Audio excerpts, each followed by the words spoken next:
Bienvenida. Buenos días, Jorge. Buenos días, Marisol. Buenos días, Federico. Estamos listos para abrir un debate en torno a las propuestas que han surgido en las últimas 2 semanas para hacer un frente común a la delincuencia. Propuestas, unas que vienen del Ejecutivo, otras que vienen del Legislativo, otras que vienen de los partidos políticos como instituciones. En fin, hay diferentes voces que se están pronunciando. El detonante fue el principal acto de barbarie que hemos presenciado durante este año. Digo este año porque el año pasado hay otros y el antepasado otros, y cada año podemos ir sindicando uno que debió haber detonado esta discusión. Pero bueno, para tragedia de las familias que perdieron a sus familiares, ese hecho de mexicanos de la Ruta 47, donde fueron quemados, algunos de ellos vivos, pasajeros de un microbús a manos de presuntos pandilleros, pues ha desatado todo un debate a nivel nacional, en el que hoy le daremos la oportunidad a una de las ONGs que más se ha pronunciado sobre temas de legislación penal, de legislación procesal penal, en materia de derechos humanos. Se trata de la Fundación de Estudios para la Aplicación del Derecho FESPAD. Hoy está con nosotros la licenciada María Silvia Guillén, a quien agradezco mucho su tiempo esta mañana. Silvia, gracias por acompañarnos en Frente a Frente hoy. Muchas gracias, Jorge, por la invitación, y muchas gracias a quienes nos ven desde sus casas. Vamos a recoger para ustedes hoy en la televisión las propuestas del presidente Mauricio Funes, que están ya en discusión. Vamos a recoger también la más reciente y audaz propuesta de Arena. Digo audaz porque propone cosas que se salen de cualquier marco de referencia que tengamos en el pasado reciente en el país. Y vamos a recoger otras voces también, las de jueces y fiscales que ya se han pronunciado sobre algunos cambios en la legislación en nuestro país. Comenzamos. Recuerde usted que estamos disponibles en Facebook y en Twitter para recibir opiniones. Ya le compartimos enseguida nuestros datos para que pueda buscarnos, agregarnos e interactuar con nosotros en el programa. Aquí está nuestra crónica.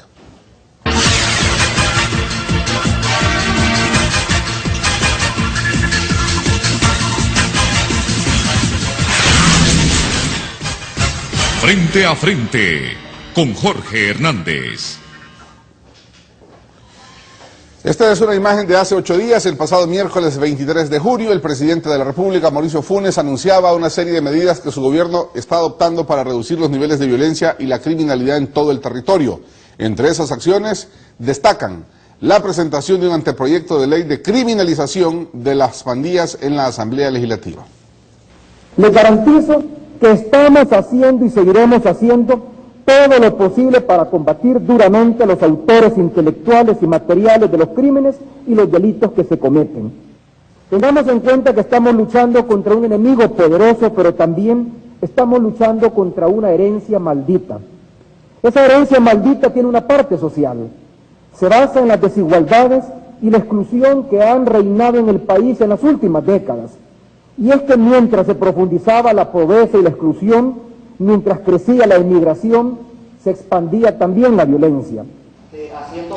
En este mismo discurso el presidente anunciaba la presentación de una ley antipandillas y una ley para criminalizar a las pandillas.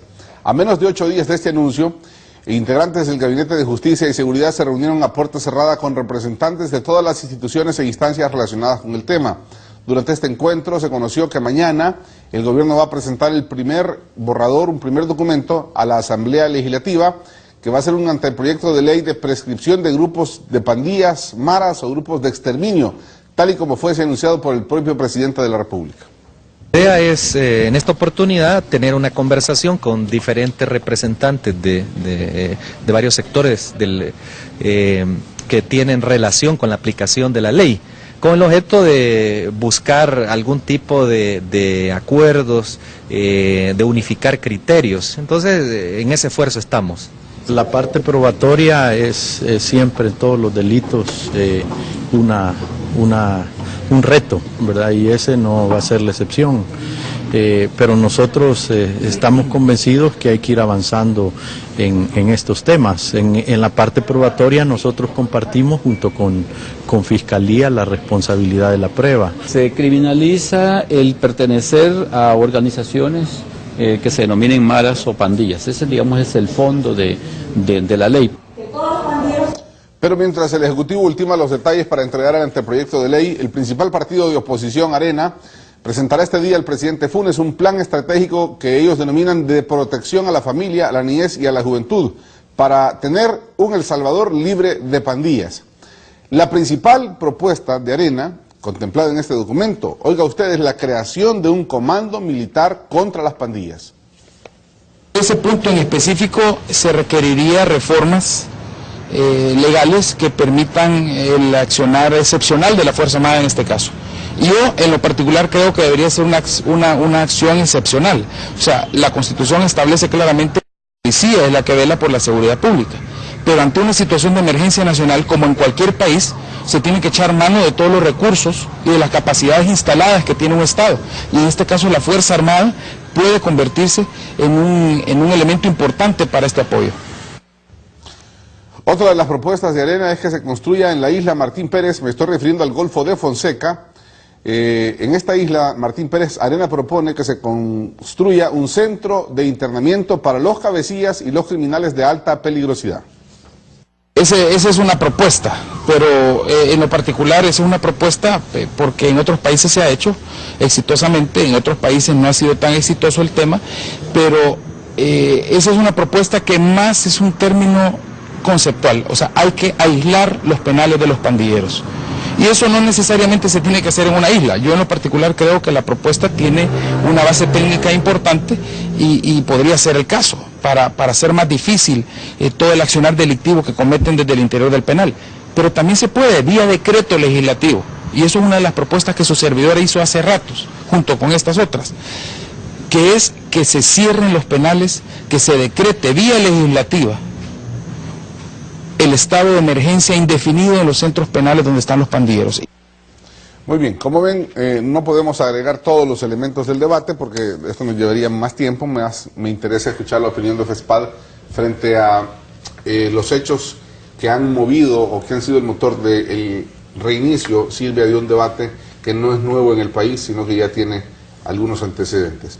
Una primera reacción como ser humano, como salvadoreña, como cabeza de familia, ante los hechos de mexicanos en la ruta 47 del microbús. ¿Cómo lo toma usted como ciudadana ese hecho, que como otros, y no es el único, porque las muertes que ahí atestiguamos, pues también se han dado en otras circunstancias, con descuartizamientos, con descabezamientos, con cosas igual de horrendas en otros sitios del país? Es decir, esto fue un hecho muy fuerte, pero no es el único.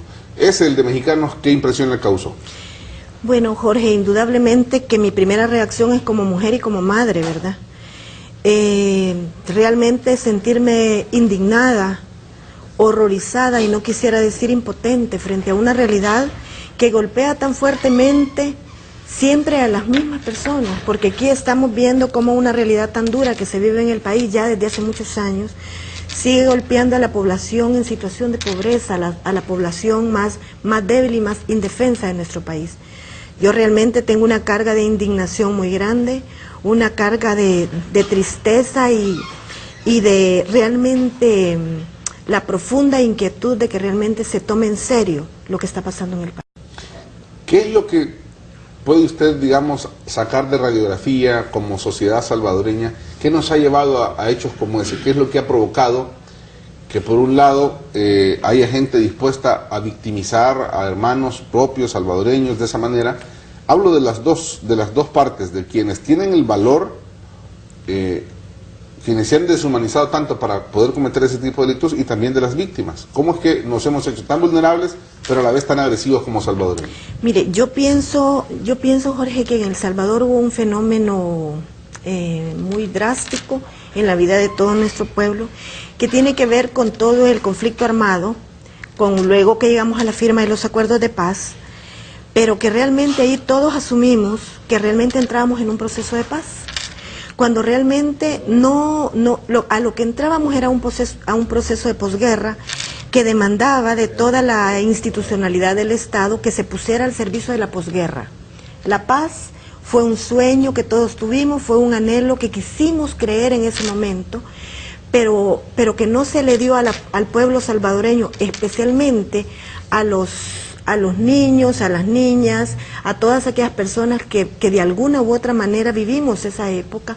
No se le dio el tratamiento de posguerra, ese tratamiento de shock que demanda cualquier país del mundo que ha vivido una guerra. Bueno, Vietnam a estas alturas de la historia todavía dice estar en proceso de posguerra.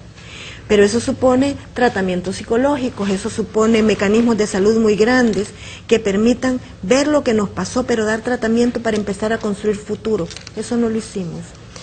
Pero al mismo tiempo, en el camino ocurrieron realidades como bueno, lo que Monseñor Romero siempre dijo, lo que el presidente Funes dijo en su discurso. Monseñor Romero decía la violencia estructural. El presidente le dijo la herencia maldita. O sea, cómo realmente se ha dejado en el abandono a fuertes sectores de población sin ningún servicio básico, sin ninguna posibilidad de tener acceso a los beneficios de este desarrollo que ha traído este modelo económico que se impuso en el país. Entonces, hay pero además se empezó a deteriorar fuertemente todo el sistema de valores en el país, como que a eso no se le dio importancia, como que en la educación del país empezó a sufrir un fenómeno que tenía que ver con que los valores no mucho, con que todo el tema de los derechos humanos se vio con bastante desprecio, no se le dio la seriedad de vida, pero también el fenómeno de las migraciones. Yo creo que todo lo que nos ha ocurrido en el país y que en este momento, por un lado, hay un grupo de que son capaces de cometer los peores delitos que nos podamos imaginar. Pero por otro lado, hay en la población una sensación de acostumbramiento. O sea, como que vemos un acontecimiento. Imagínese, usted tuvo que pasar lo que pasó el domingo 20, ¿sí?, para que podamos reaccionar, si es que todos los días hay asesinatos graves. Todos los días tenemos 10, 12, 14 asesinatos. Son salvadoreñas y salvadoreñas que las están matando de forma tan terrible, pero bueno, qué bueno, ahora solo hubo 12 muertos, decimos de repente.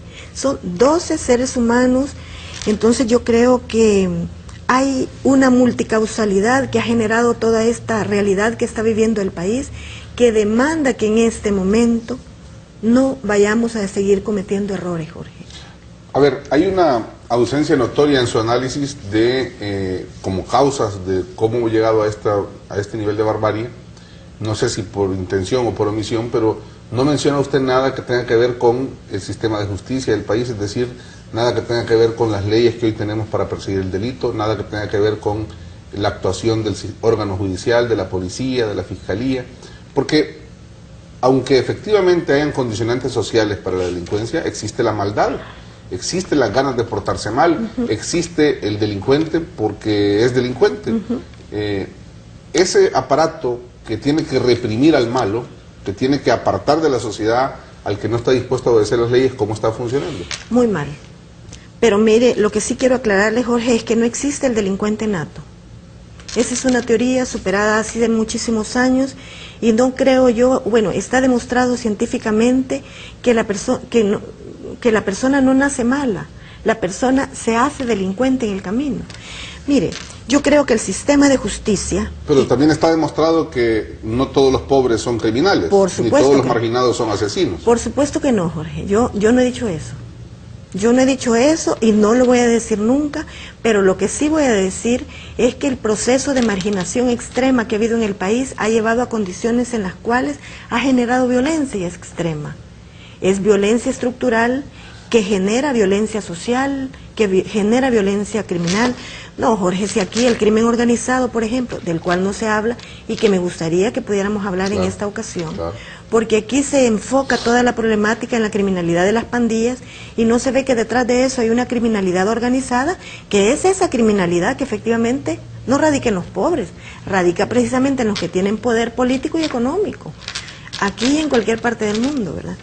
Pero bueno, regresemos al aparato de justicia. ¿Cómo funciona el aparato de justicia? Y me voy a referir al sistema de justicia, que me estoy refiriendo a la Fiscalía General, al Ministerio Público, a la Policía Nacional Civil, al órgano judicial. Muy mal. Y fíjese que muy mal porque efectivamente creo que cuando aquí se habla, bueno, y hablemos también de la Asamblea Legislativa haciendo leyes, ¿verdad? Claro. Cuando aquí se habla de las medidas que se van a tomar, se vuelve otra vez a decir hay que endurecer las leyes, hay que tomar medidas represivas. cuando realmente creo que hay un marco jurídico vigente que es perfectamente válido y suficiente. Lo venimos diciendo desde siempre, Jorge. Usted se recordará. Sí. Lo venimos diciendo desde siempre. Y cada vez que se endureció las leyes, yo digo, ¿verdad? Bueno, se endurecen las leyes, ahí está la Fiscalía, con muy poca capacidad para conducir la investigación del delito, porque le falta recursos, porque realmente le falta... ¿Qué le falta a la Fiscalía? Mire, yo le voy a pedir que me permita hacer un breve análisis de cada institución. Hemos tenido una Fiscalía General de la República que ha llegado al colmo de utilizar la tortura para obtener confesiones, porque la confesión y los testigos son la única forma de obtener la prueba en este país. Y no lo digo yo, lo dijo la Procuradora de los Derechos Humanos en aquel momento, y hay declaraciones de gente en este momento que están ocurriendo cosas irregulares. Hay un fiscal general de la República que dijo que efectivamente se estaban ocupando testigos falsos, pero no en muchos casos, eran pocos los casos en que se ocupan testigos falsos. A ese nivel de debilidad hemos llegado con la Fiscalía General de la República. No tiene capacidad de conducir la investigación del delito. La Policía Nacional Civil no tiene formación para hacer investigación científica. O sea, la Policía Nacional, que es la responsable de recoger la prueba científica, si mire, nosotros hemos llegado a momentos en este país que cuando llega la prensa a la escena del delito, ha habido periodistas que han recogido las vainillas y le dicen a la policía, mire, aquí están las vainillas. ¿Cómo es posible que una policía permita que se le invada la escena del delito? Esas cosas ocurren con toda naturalidad aquí. ¿Qué pasa cuando se lleva la prueba, se lleva el caso al órgano judicial? Se lleva una prueba que le falta robustez, se lleva una prueba que trae como consecuencia que aquí tenemos 97% de impunidad, Jorge, porque la investigación que hizo el PNUD dijo, de 100 homicidios que se cometen, solo 3 siguen todo el proceso judicial que permite que se le condene. Dele vuelta a eso y es 97% de impunidad. Entonces, como que aquí todavía no se ha utilizado eficientemente la legislación que tenemos, porque nosotros aquí no necesitamos una ley antimaras, una ley antipandillas. Si ahí tenemos el delito de asociaciones ilícitas, ahí tenemos regulada la criminalidad organizada en el Código Penal. Aquí tenemos suficientes leyes, tenemos una institucionalidad muy débil, una institucionalidad que se puso al servicio de intereses que no eran los que este país demanda, y que ahora requerimos que se fortalezca la institucionalidad, no que se den nuevas leyes, Jorge. Mire, yo siempre sugiero que tengamos memoria histórica, y ojalá que un día pudiera haber el suficiente tiempo para que nos sentemos y podamos revisar qué ha pasado de 1970 para acá, que empezamos a ver el fenómeno de las pandillas. ¿Qué pasa cuando se da la ley antipandilla? Y empecemos a revisar toda la legislación que se ha dado, todo el actuar de la institucionalidad. Pero para que lleguemos a concluir. Hay una frase que usted me dice esta mañana que me llama poderosamente la atención, que dice que nosotros no necesitamos nuevas leyes y que las que tenemos, no me refiero a una ley, al andamiaje legal, es decir, a todas las leyes para perseguir el delito son las que necesitamos en El Salvador en este momento. Pero usted sabe que hay un gran sector de la población que piensa que tenemos leyes, voy a usar algunos clichés porque es más fácil entenderlo así, pero se ha llegado a decir que tenemos leyes de suizos para salvadoreños, es decir, leyes que a lo mejor funcionarían en Suiza, pero no en El Salvador. Se ha llegado a decir que tenemos una legislación permisiva, una legislación que cambió un modelo, no solo de la parte procesal, sino un modelo conceptual en el que se pasó de un modelo que era un poco más represivo a un modelo que es un poco más permisivo, un modelo que incluso ha llevado a otros juristas a afirmar de que aquí primero están los derechos del delincuente, del presunto delincuente, y por último los derechos de las víctimas. Con todo y ese debate que usted sabe es palpitante en El Salvador, ¿usted cree que de verdad la ley que tenemos ahora es suficiente? Sí, Jorge. ¿Sabe cuál es el problema? Yo le digo una cosa. En este momento van a dar, imagínese usted, ante el hipotético caso de que dan una ley antipandillas, dan una ley, decretan la pena de muerte, vayámonos al caso extremo. ¿Y usted qué cree? Que por obra y gracia de que decretan una ley extrema contra la criminalidad, por obra y gracia de esa ley va a empezar a funcionar adecuadamente la Fiscalía General de la República. ¿De qué le sirve a este país tener leyes extremas contra la criminalidad si la institucionalidad que la tiene que hacer efectiva no funciona? si la Fiscalía no sabe cómo conducir la investigación del delito, si la policía no sabe cómo recabar pruebas, y si en el órgano judicial hay realidades en las cuales en el órgano judicial hay que revisar cómo está funcionando todas las judicaturas. O sea, ¿de qué nos sirven leyes tan fuertes si a la hora de aplicarlas no hay una institucionalidad fuerte, una institucionalidad robusta que va a llevar cuántos casos? 3 casos va a lograr que se condenen. Entonces yo le digo, no es de leyes la cosa, Jorge, yo le digo, no, en FESPAD nosotros creemos que no tenemos que seguir cometiendo errores. Con la ley que tenemos ahorita, si realmente se tomaran las medidas, pero decididas a combatir la criminalidad, y no únicamente la criminalidad de las pandillas, porque aquí el problema delincuencial tiene que ver con pandillas, y hay que perseguir las pandillas criminales, pero también hay que perseguir el delito en toda su integridad, porque sería interesante saber, por ejemplo, hasta dónde va a llegar la investigación de lo que pasó ese día 20, quiénes están detrás, quiénes fueron los autores intelectuales. Me preocupó mucho oír al señor fiscal general de la República en una entrevista hace unos días que dice, a mí no me preocupa el móvil de ese delito, a mí me preocupan los hechos consumados, los muertos y los daños causados en el vehículo. Sí, pero también le tiene que preocupar el móvil. ¿Qué es lo que está motivando toda esta criminalidad? ¿Qué hay detrás de todo esto? ¿Quiénes son los autores intelectuales de lo que aquí está ocurriendo? Ya no es aceptable para el pueblo salvadoreño que se siga diciendo, una hora después de que se cometió el delito, fueron los pandilleros los criminales, que yo no lo pongo en duda, ¿verdad? Pero, ¿quién está detrás de todo esto? ¿Cuándo se va a investigar la criminalidad intelectual? Mientras no se haga un análisis integral de lo que está pasando, vamos a seguir cometiendo errores. Muy bien. Está creándose un consenso nacional en el cual estamos llegando todos a un punto en el que las maras, las pandillas, pero las maras como estructura criminal son desde una mala palabra hasta, evidentemente, ya dejarán de ser un grupo marginado de la sociedad, un grupo de antisociales, un grupo de inadaptados, para convertirse en criminales. Es decir, si prosperan tanto la propuesta del Ejecutivo, del propio presidente de la República, como la propuesta de Arena, van a ser delincuentes los que pertenezcan a una mara. ¿Cuál es la posición de FESPAD sobre este punto? Voy a utilizar los siguientes segmentos del programa para presentarle a Silvia la propuesta del Ejecutivo, por lo menos la que se conoce hasta este momento, y más tarde la de Arena para escuchar una opinión, porque hay cosas muy concretas que se están proponiendo en este momento. Ya regresamos.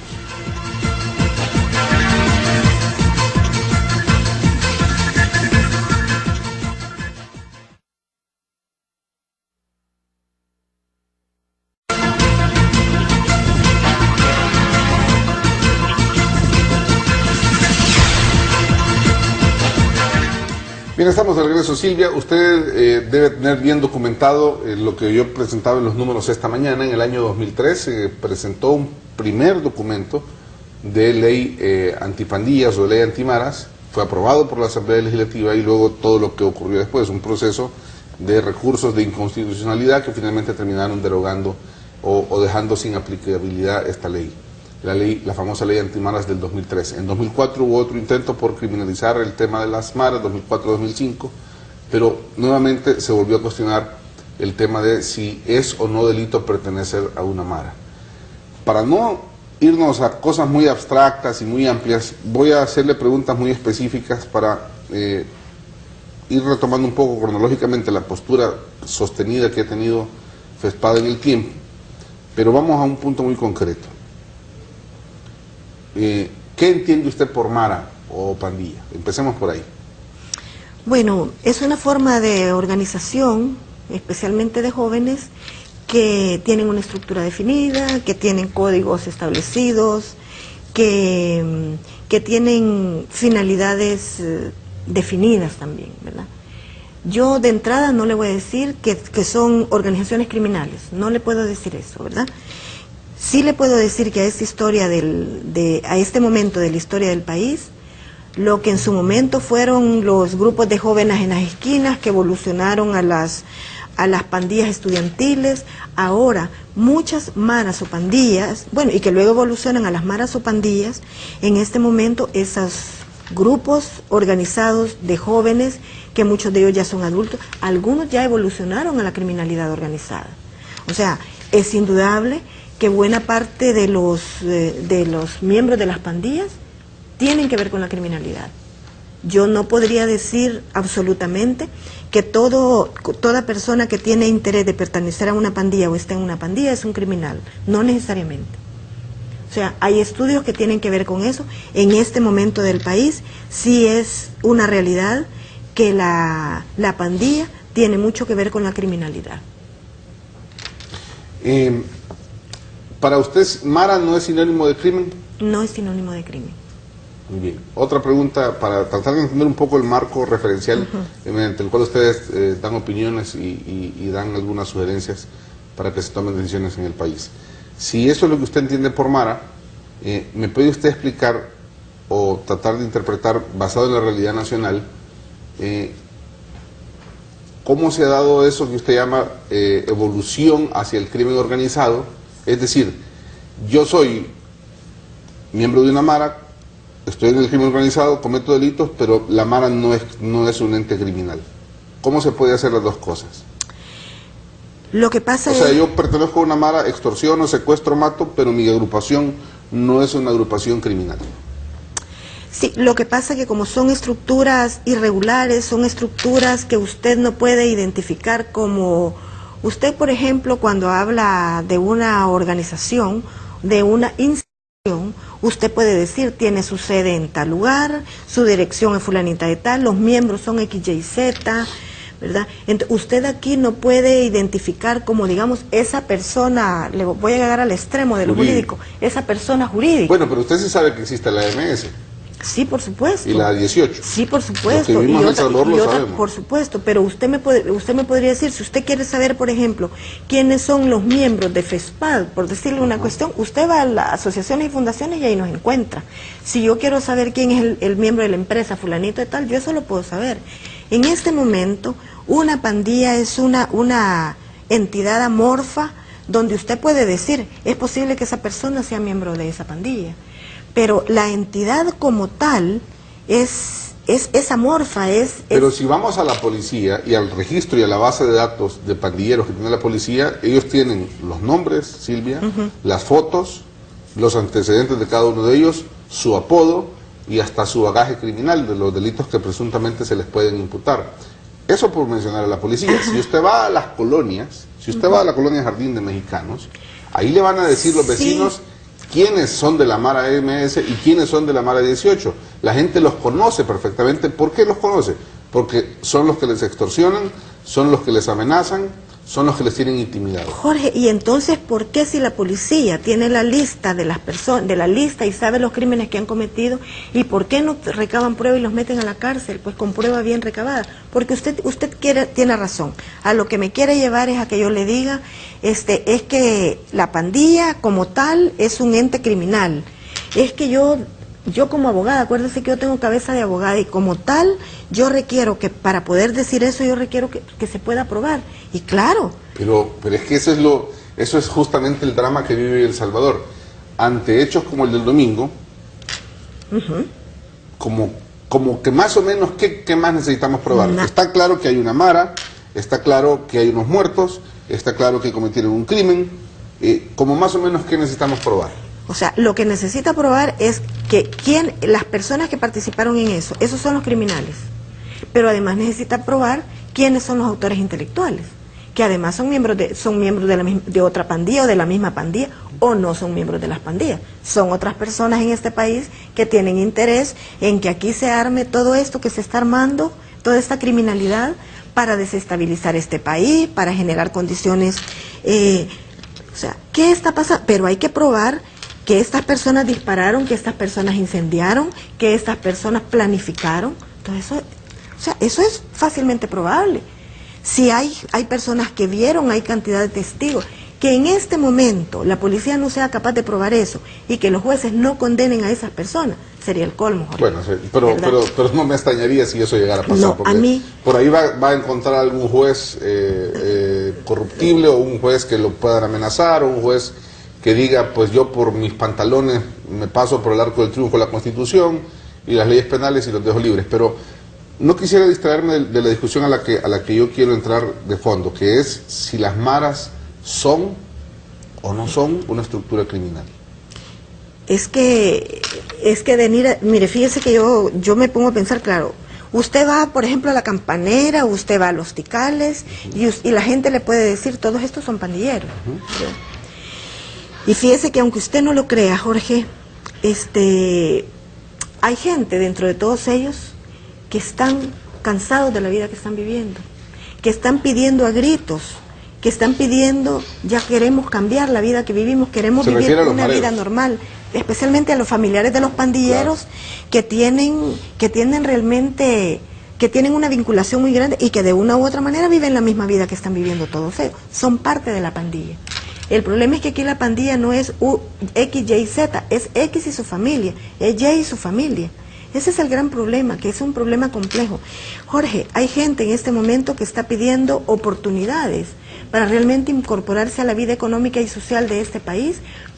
Dicen, yo no quiero que mis hijos vivan la vida que yo viví. Hay pandilleros que en este momento están y se lo digo porque nosotros en FESPAD de alguna manera trabajamos con familiares de pandilleros, que están buscando su reinserción en la vida económica y social del país. Entonces, yo por eso es que no acepto decir categóricamente ser miembro de la MS es ser un criminal, porque no puedo como dijo que está Al Qaeda como grupo terrorista mundial claramente identificado y después va la MS. Digo, de ese tamaño es la MS. Entonces, pero vámonos a una pregunta ya en lo concreto de lo que es la discusión propuesta por el Ejecutivo. El presidente Funes anunció el miércoles pasado que va a presentar una propuesta de ley para criminalizar a las maras. Él planea presentar un anteproyecto de ley mañana, que es jueves, y aquí voy a citar a Henry Campos, que es el encargado y el vocero nombrado por el presidente para hablar de este tema. Y él dice, en una reunión que sostuvo ayer, que ha presentado un borrador a la discusión de los partidos de la iniciativa referente a criminalizar la pertenencia a la pandilla, Silvia. Se trata de dos cuerpos legales. Uno es reformar el artículo 345 del Código Penal y la otra es la creación de un cuerpo legal nuevo que se va a llamar Ley de Proscripción de Pandillas y Grupos de Exterminio. Esas son las dos propuestas concretas del Ejecutivo de cara a las pandillas. Nada más que no es un Ejecutivo de Arena, es decir, no es un presidente de Arena, no es un ministro o un viceministro que provengan de Arena, sino que son gente más bien de un gobierno de izquierda, con una concepción ideológica distinta, con una visión del Estado y de la seguridad del Estado diferente, pero que coinciden hoy en un punto de encuentro bastante similar, si es que no igual, con el que tenía Arena y el gobierno de Arena en el año 2003. Habrá que ver la propuesta final para ver las diferencias, pero en términos generales es ser marero va a ser delito en este país. ¿Qué piensa usted de la propuesta del presidente? Mire, yo creo que en primer lugar es importante dejar claro que aquí la persecución de la criminalidad no es cuestión de ser de derecha o ser de izquierda. Pero lo ha sido a veces. No creo. O sea, lo que pasa es que aquí hemos tenido gobiernos de derecha y fueron ellos los que se equivocaron. Y toda la izquierda se opuso a las medidas de seguridad que en su momento se propusieron. Y yo le digo una cosa, ahorita yo no conozco la propuesta que viene del Ejecutivo. Y como yo, en FESPAD, la institución como tal, somos respetuosos del Estado de Derecho, independientemente si la medida viene de la izquierda o de la derecha, nosotros vamos a estar de acuerdo con la medida si es respetuosa de la Constitución y de los tratados internacionales en materia de derechos humanos. Y no vamos a estar de acuerdo con la medida independientemente que venga de este gobierno y que no venga del gobierno de Arena, Jorge, si violenta la Constitución. Entonces, yo en este momento no me puedo pronunciar a ese respecto, no conozco la propuesta, pero yo creo que las personas que van a estar trabajando la ley, y entiendo que a la cabeza está Henry Campos, conocen cuál fue la resolución de la fíjese que todo esto es la resolución de la ley antimara, conocen perfectamente el análisis que hizo la Corte Suprema de Justicia, conocen perfectamente el análisis que hizo el Comité de los Derechos del Niño de las Naciones Unidas, ¿verdad? Entonces yo creo que ellos no van a cometer los errores que se cometieron. Entonces nosotros en FESPAD estamos mire, es que nosotros realmente en FESPAD esperaríamos que tomen la decisión de combatir la criminalidad en serio, y que no vayan a cometer errores, que vengan a sumarse a los errores ya cometidos y que se queden, que bueno, ¿verdad? Le dieron satisfacción a la voz popular, pero no se va a lograr nada. No se va a lograr nada con todo este andamiaje del sistema judicial, no del sistema judicial exclusivamente, del sistema de justicia, que no funciona, Jorge. Entonces aquí van a dar esa ley, usted va a estar bien contento, buena parte de la población va a estar bien contento, ¿para qué va a servir? Entonces yo realmente en esta realidad creo que todos en el país deberíamos de clamar porque se tomen las medidas necesarias y urgentes que se van a tomar, porque además hay otra cosa, Jorge. Se va a criminalizar la pandilla y se va a meter a la cárcel a todos los pandilleros, porque yo me imagino que quizás van a ir a las colonias, ¿verdad? Y van a preguntar quiénes son aquí los pandilleros, o la policía ya tiene la lista y los van a ir a traer. ¿Dónde los van a meter, Jorge? Porque si aprueban esa ley la próxima semana, va a estar vigente la siguiente semana, eso quiere decir que en la tercera semana de julio podríamos estar aplicando esa ley. ¿Dónde los van a meter, Jorge? Porque también aquí hay que generar condiciones a centros penales. Hay centros penales en este momento. Yo creo que sería bueno que usted invitara al señor director de centros penales para que le cuente que hay centros penales donde no cabe una sola aguja. Entonces, yo no sé, es que aquí no es un problema de una ley antipandilla, no, es todo un problema de una integralidad, de infuncionalidad de las instituciones. Silvia, ¿no teme usted ser percibida, interpretada como una persona que está defendiendo a los mareros? Bueno, o una institución, no, para no hacerlo, perdón, no quise decirlo a usted como persona, a FESPAD como institución. Pero es que ya lo hacen como persona y como institución. Pero fíjese, Jorge, que yo siempre apelo a la sensatez de la gente, porque yo le digo, si aquí se logra comprobar que todas las personas que pertenecen a las pandillas son criminales, metámoslos a la cárcel. ¿Y qué estamos esperando? Pero es que pareciera ser que solo usted no se da cuenta que la Mara es un ente violento, es un ente donde se droga y se consume y se trafica con droga, es un ente donde se extorsiona, es un ente donde salir de ahí significa la pena de muerte. No es cierto. Los códigos de las maras están claramente documentados en la cultura popular, en la legislación salvadoreña, en las experiencias que se viven en las cárceles.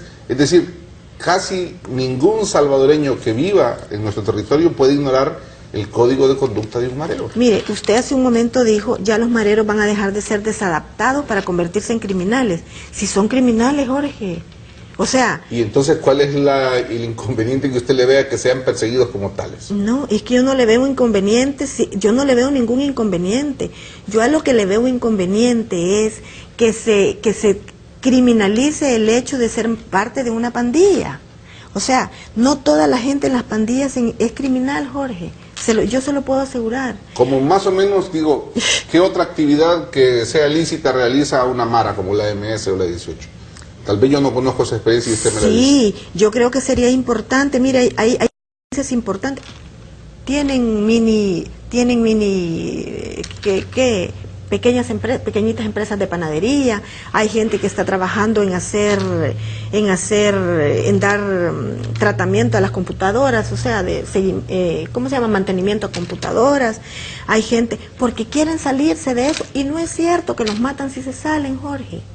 Mire, yo creo que sería bueno que los medios de comunicación hicieran una investigación a fondo de lo que está pasando en ese medio, pero que no sea solo porque, claro, el impacto que hay, y yo aquí por favor quiero dejar claro que nosotros en FESPAD estamos luchando porque sea un combate integral de la criminalidad. Mire, que se meta a la cárcel a los criminales, por supuesto, claro, la preocupación es a dónde, ¿verdad? O sea, y que se le aplique con severidad la ley, pero con toda severidad, que funcione la fiscalía, que funcione la policía. ¿Y por qué es tan difícil entender eso, Jorge? ¿Por qué es tan difícil entender? No, porque en eso estamos unidos. Lo mismo que usted pide, lo pido yo, que funcione la policía, que funcione la fiscalía, que funcione el órgano judicial. En eso no hay ninguna discusión. Porque mire, Jorge, aquí va a pasar que van a decretar que ser pandillero es criminal, es delito, ¿verdad? Los van a capturar, los van a llevar a los tribunales y allá los van a dejar en libertad. Ojalá que las reformas legales que busquen permitan destituir a los jueces, que imponiendo un criterio que vaya fuera de las normas de la Constitución, porque yo le voy a leer, por ejemplo, estaba leyendo, yo no sé por qué no se aplica Silvia, este artículo de la Constitución, yo sé que usted es una persona amante del derecho y de la Constitución. El artículo 13 de la Constitución de la República dice que lo voy a leer completo para no sacarlo de contexto. El artículo 13 de la Constitución dice que ningún órgano gubernamental, autoridad o funcionario podrá dictar órdenes de detención o de prisión si no es de conformidad con la ley. De acuerdo en eso. Y estas órdenes deberán siempre ser presentadas por escrito. Cuando un delincuente sea sorprendido infraganti, usted o yo, cualquier ciudadano lo puede detener y entregarlo inmediatamente a la autoridad competente. El artículo 13 sigue diciendo que la detención administrativa no excederá las 72 horas, dentro de las cuales deberá consignarse el detenido a la orden de un juez competente con las diligencias que hubiese practicado o se hubiesen practicado. Cuarto párrafo. La detención para inquirir no pasará de 72 horas y el tribunal correspondiente estará obligado a notificar al detenido, a recibir su indagatoria y a decretar su libertad o detención provisional dentro de dicho término. Pero aquí está el párrafo al que me quiero remitir. El artículo 13 de la Constitución dice que por razones de defensa nacional podrán ser sometidos a medidas de seguridad reeducativas o readaptación los sujetos que por su actividad antisocial, inmoral o dañosa revelen un estado peligroso y ofrezcan riesgo inminente para la sociedad o para los individuos. Dichas medidas de seguridad deberán estar estrictamente reglamentadas por la ley y sometidas a la competencia del órgano judicial. Ese quinto párrafo del artículo 13 de la Constitución, si solo se aplicara el espíritu por parte de los jueces de ese específicamente artículo, aquí gente que no debe de circular en las calles y que debe estar presa, pues ya estaría presa, pero lastimosamente no se aplica ese artículo. Es que aquí Jorge, lamentablemente se aplica todo a demasiada discreción de los funcionarios. ¿Incluyendo los jueces? Sí, por supuesto. Si es que mire, yo creo que aquí hay que hacer una revisión muy a profundidad de una gran cantidad de cosas, Jorge. Uno de ellos es, por ejemplo, las capacidades que tienen los funcionarios. Y mire, ser un fiscal en este momento de la vida del país demanda exigencias éticas y profesionales altísimas. Las tienen los fiscales en este momento. Igualmente la policía, la capacidad de la investigación del delito. Si ahora debería de haber recursos grandísimos para realmente que la policía aprenda a hacer investigación científica del delito. Pero igualmente los jueces. Pero eso es en cuanto a la formación. Pero vámonos también a la ética. Aquí habría que hacer una revisión muy profunda de toda la institucionalidad del Estado para ver que realmente estén sometidos a la Constitución y a las leyes, y a eso se apeguen y no a otra cosa. Pero también habrá que revisar eso que usted decía hace un momento. ¿Cuántos funcionarios en este momento no actúan porque tienen temor precisamente a estas estructuras criminales que existen en el país? Entonces, mire Jorge, si aquí de lo que FESPAD estamos promocionando es que efectivamente se cumpla la Constitución, y se cumple, ¿sabe cómo? Primero, combatiendo la criminalidad y aplicando el peso de la ley a quienes cometen delitos. Pero hay un montón de criminales en la calle, y no solamente los criminales o los pandilleros, Jorge. Hay criminales en todos los estratos sociales, en todas las clases sociales, que se persiga a todo mundo que comete delito. Y que se combata igualmente con la fuerza que se está persiguiendo en este momento a las pandillas criminales, que es correcto, que se combata a la criminalidad organizada, a esa que está en otros estratos sociales. Vamos a la propuesta a través del Ejecutivo para ser específicos en el artículo 345. El artículo 345 del Código Penal reza así: el que tomare parte en una agrupación, asociación u organización ilícita será sancionado con prisión de 3 a 5 años. Los organizadores, los jefes, los dirigentes o cabecillas serán sancionados con prisión de 6 a 9 años.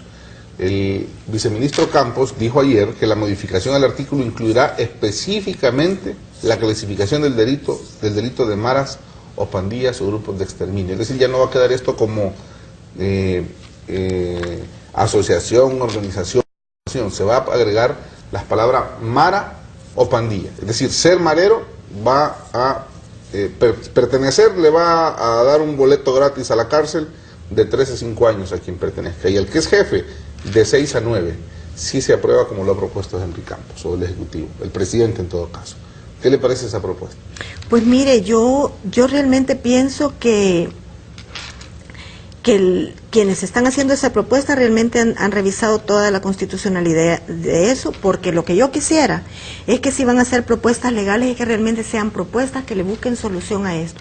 que yo creo que si aquí se logra determinar que hay un jefe pandillero que está, y que los jefes de las clicas, por supuesto, que están metidos en la criminalidad y que les logran comprobar eso, pues nosotros no tenemos ningún problema con que los metan a la cárcel y que les pongan medidas más severas. Pues claro que sí. Si aquí hay que meter a la cárcel a todo aquel que esté cometiendo delitos, nosotros no estamos diciendo no a eso, Jorge. Sí estamos diciendo que de la propuesta que va a hacer el Ejecutivo, nosotros la vamos a pasar por el tamiz de la Constitución, y que si es constitucional la vamos a apoyar, y si no es constitucional, Jorge, aunque sea este gobierno, nosotros vamos a demandar su inconstitucionalidad. Vamos a la pausa. Cuando regresemos, Silvia Guillén, voy a pedirle que reaccione a la propuesta de Arena, que coincide en parte con la del Ejecutivo, pero va más allá. Ya regreso.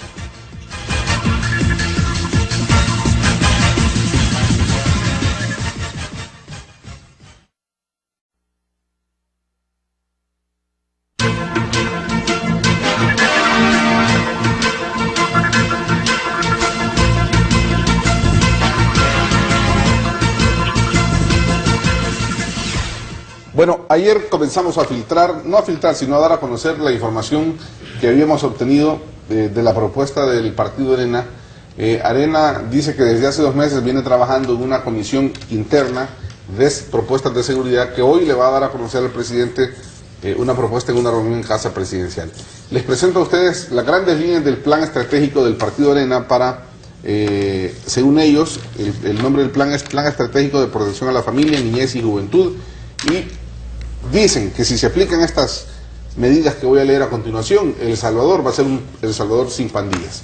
Aquí está la primera medida de choque que propone Arena para erradicar las pandillas del Salvador. Vea usted la tabla que le presento a continuación, y la primera cosa que propone Silvia Arena es la creación de un comando militar antipandilla. Ese es el primer gran, digamos, titular que capto de la propuesta Arena, un comando militar antipandillas. Además de crear un comando militar antipandillas, no le estoy dando un comando policial, estoy dando un comando de militares, de soldados, como los que ve usted en la imagen. Además propone completar a 6.000 efectivos la Brigada Especial de Seguridad Militar, es decir, aumentar la estructura de la policía militar. Esta es una primera propuesta del partido Arena para el combate de la criminalidad. Quedémonos primero con esta propuesta. ¿Cómo ve usted la posibilidad de que circule por las calles, llegue a las colonias un comando militar antipandillas que busque capturar y ponerle la orden de las autoridades a los pandilleros? Aquí se han cometido errores a lo largo de la historia, Jorge, que me parece que una propuesta como esta es insistir en cometer errores. ¿Qué quieren hacer en el país? ¿Incrementar la guerra social que ya tenemos?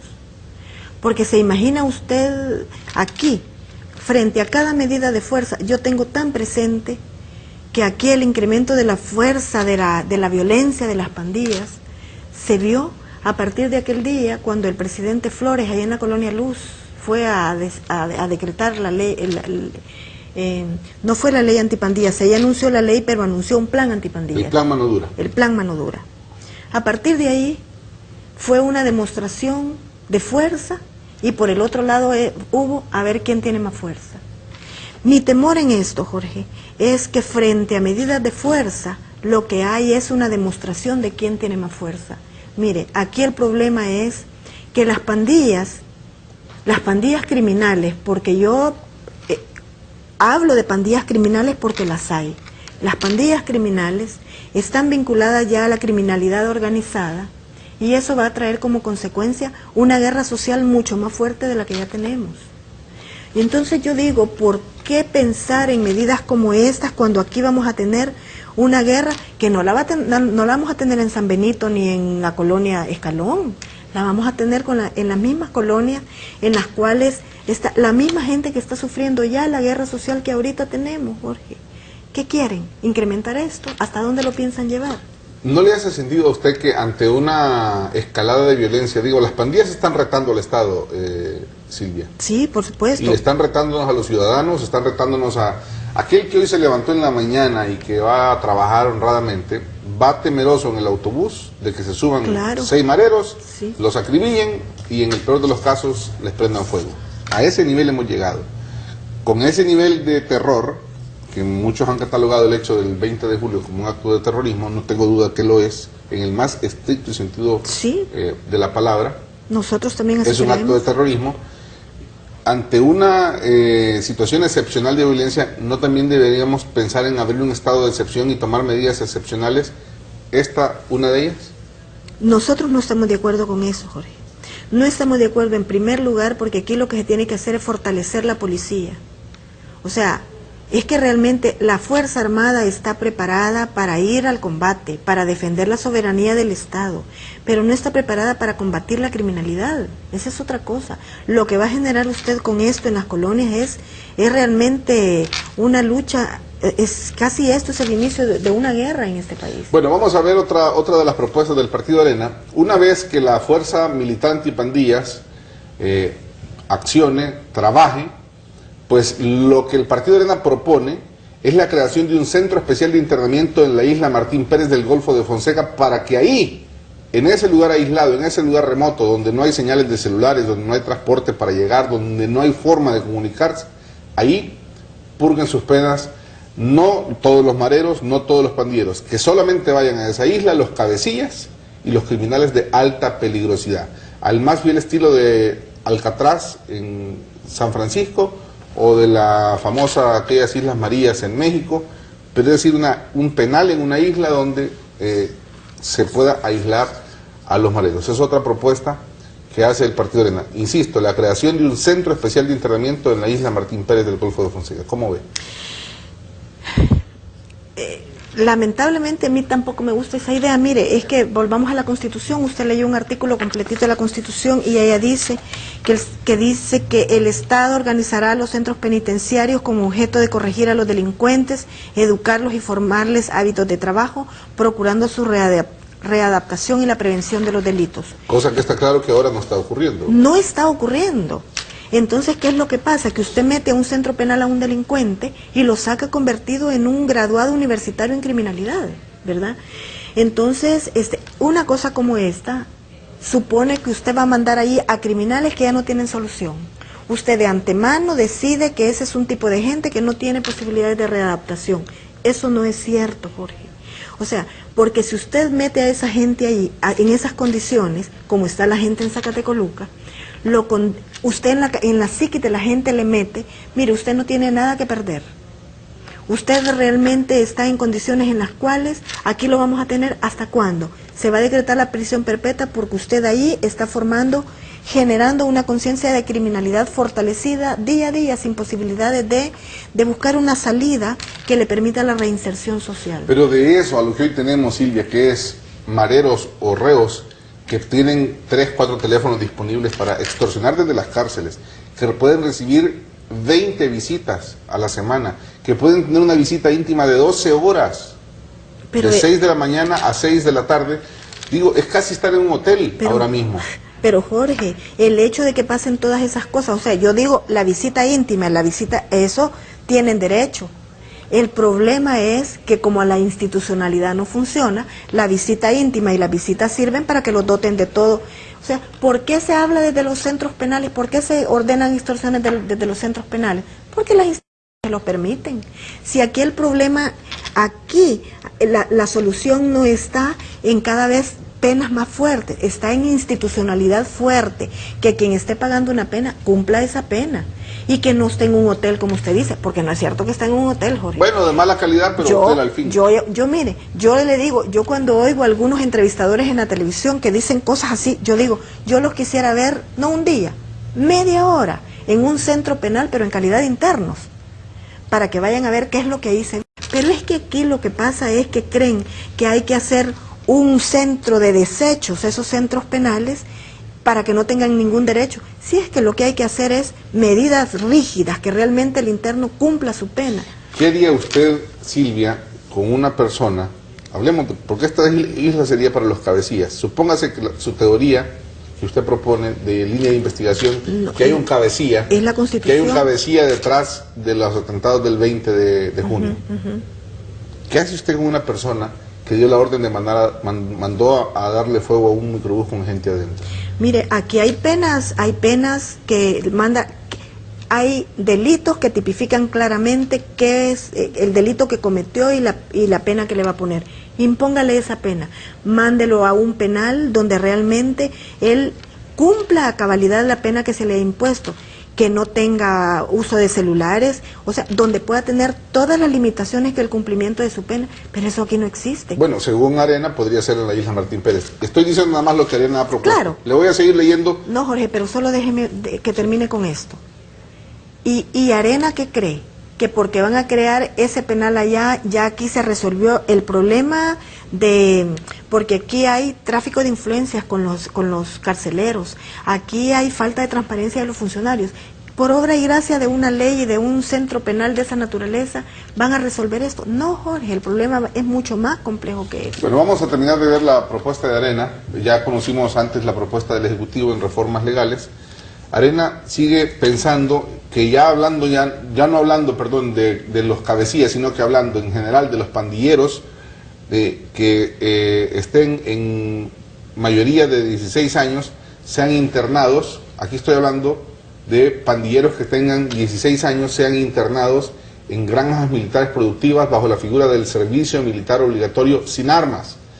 Pero los que estén entre 13 y 16 que vayan a un internamiento solo de granjas militares productivas. Es decir, estamos hablando de que se cree una estructura que permita agarrar a los pandilleros, llevarlos, aquí me estoy hablando de los pandilleros menores de edad, llevarlos a granjas militares, someterlos al servicio militar obligatorio, obviamente en un lugar donde no hayan armas, porque eso sería como poner ahí una bomba de tiempo, pero sí bajo un régimen de esta naturaleza. ¿Qué le parece la propuesta? No, es que yo no estoy de acuerdo con esas propuestas, Jorge. Son propuestas demasiado represivas. Mire, yo creo que aquí hay que separar. Quienes cometen delitos hay que criminalizarlos, pero a los demás hay que dar oportunidades. Por ejemplo, ¿por qué en lugar de granjas militares, por qué no mejor llevar pequeñas empresas productivas a las comunidades donde hay pandilleros?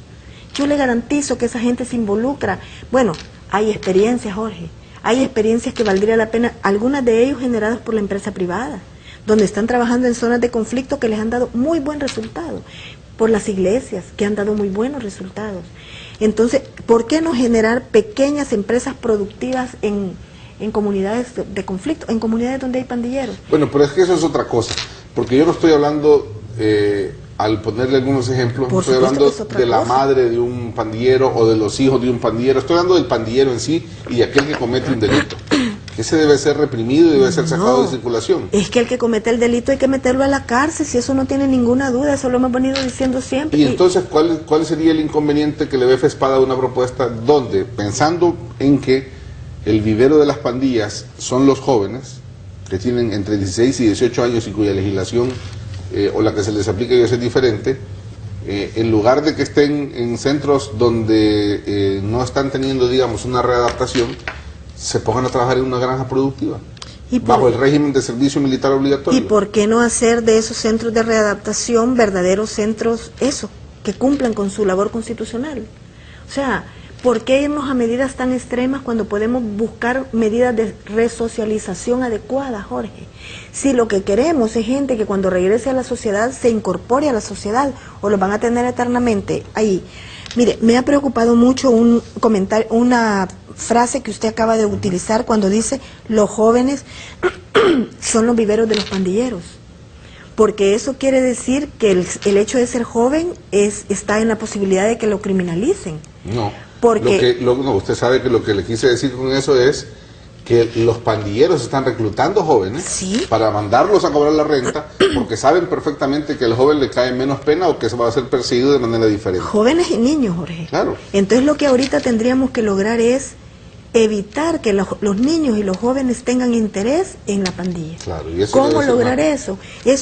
No he oído yo una propuesta ni del gobierno ni del Partido Arena que vengan a decir qué medidas preventivas vamos a empezar a tomar ya para evitar que los niños y los jóvenes tengan interés en meterse en la pandilla, porque eso tiene que caminarse a la par de las medidas represivas que ahorita van a tomar. La creación del comando militar no cuenta con la aprobación de FESPAD, la creación de una brigada especial de seguridad militar o policía militar tampoco, la isla Martín Pérez como un centro de internamiento y régimen especial para los cabecillas tampoco, las granjas productivas militares con régimen de servicio militar obligatorio en unos casos para 16 a 18 años sin armas, en el de 13 a 16 solo las granjas productivas tampoco. Voy a las últimas dos tablas que tienen las propuestas de Arena que van en el orden institucional, es decir, qué hacer con algunas instituciones, leyes o andamiaje legal que tiene el país. Veamos las últimas propuestas de Arena. La siguiente es incrementar el número de efectivos de la PNC, que ahora tiene 22.000 a 28.000 o 28.500 policías.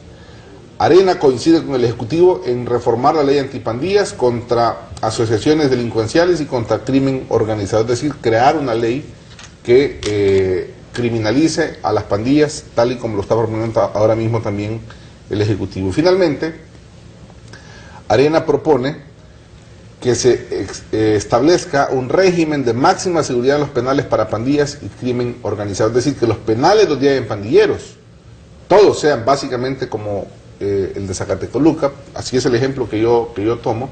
Propone también la integración y coordinación efectiva de programas preventivos, y esta otra que es otra novedad que ya se usa en Estados Unidos, control y ubicación geográfica permanente de las pandillas mediante instrumentos tecnológicos. Entiéndase, brazaletes o dispositivos electrónicos en los tobillos que permita mantener mediante la tecnología de un posicionador global o de un satélite, saber dónde está esa persona y tenerla rastreada y ubicada. Esas son, digamos, las últimas 5 propuestas de Arena. ¿Cómo las ves? Aumentar el número de policías me parece correctísimo. Leyes contra asociaciones delictivas y contra crimen organizado. Mire qué bueno que Arena menciona crimen organizado, porque me preocupa que todo el mundo está preocupado por pandillas, pero nadie por crimen organizado. Qué bueno que lo menciona, estoy totalmente de acuerdo con eso. Programas preventivos. Se las repito, con mucho gusto. Aquí están las que proponen. Un régimen de máxima seguridad en penales para pandillas y crimen organizado. Nosotros con los regímenes de máxima seguridad no estamos de acuerdo.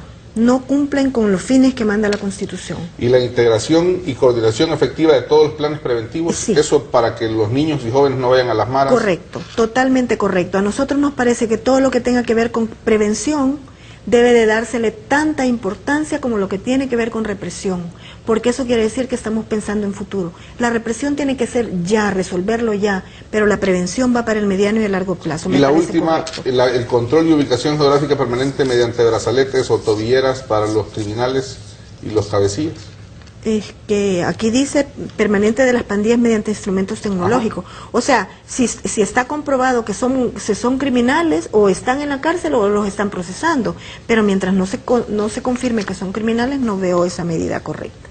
Bueno, el objetivo ha sido conocer otra postura, otra visión de la sociedad. FESPAD representa una corriente de pensamiento que se ha pronunciado constantemente y muy, digamos, en una secuencia que muy pocas veces se sale de ese guión, en el que han mantenido una postura, una visión sobre el tema penal, sobre el tema de derechos humanos, que hoy quise contrastarla con la nueva visión, el giro, porque vamos a decirlo de esa manera, que ha tomado el Ejecutivo en materia de seguridad pública, giro que se nota en cómo el presidente nombra como vocero a Henry Campos en este tema para promover una legislación, cómo el propio presidente propone una ley antipandillas, cómo Arena sale hoy con una propuesta en donde pues en algunas cosas coincide con el Ejecutivo, en otras hace sus propias propuestas.